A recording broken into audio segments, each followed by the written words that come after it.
Good morning, old boys. How do I not take roll call this morning without acknowledging the terrible tragedy which befell a Michael House family and our entire community a few days ago? And I shouldn't have been surprised, but I was, by the incredible outpouring of love and affection and support from the old boys community. There's always a heightened sense of tragedy when we lose someone so young. And so for me, the great challenge has been to find something to build us up, to be a little more inspirational this morning. And as usual, the Chronicle has come to my rescue. Because as I delved into that rich source of our history and folklore and tradition, I was amazed to find that September really is a month of growth and birth at Michael House. The Chronicle tells us that in September 1913, work began on a brick sanatorium, which would have been roughly in the middle of the modern day Mackenzie Quad. It was designed by Senior Master Billy Adair, who was a teacher, not an architect, but it was a cost-saving exercise back in the day.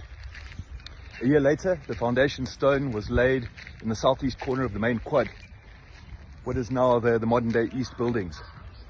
That would have been a part of that fantastic 29-year project, which was the completion of our main quad. And if you've never been aware of it, do yourself the favor next time you visit us, especially in the afternoon when the bricks are warmed by the afternoon sun.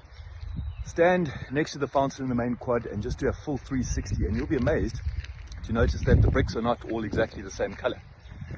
An indication of how long and slowly that wonderful project took to complete. In 1974, the southwest corner of the Curry Quad was completed. That was the addition of the bogs for west. And then a year later, the Founders Tower was completed as a second story was added to that house.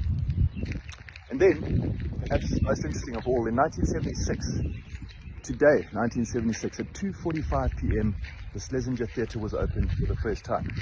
The Chronicle tells us that the cost to complete the project was the princely sum of 300,000 rand. The author of that article even saw fit to add an exclamation mark to the end of that statement. Amazing. So what do I need you to do this week? Well, last year, around about this time, we sent out the call, and as usual, old boys answered.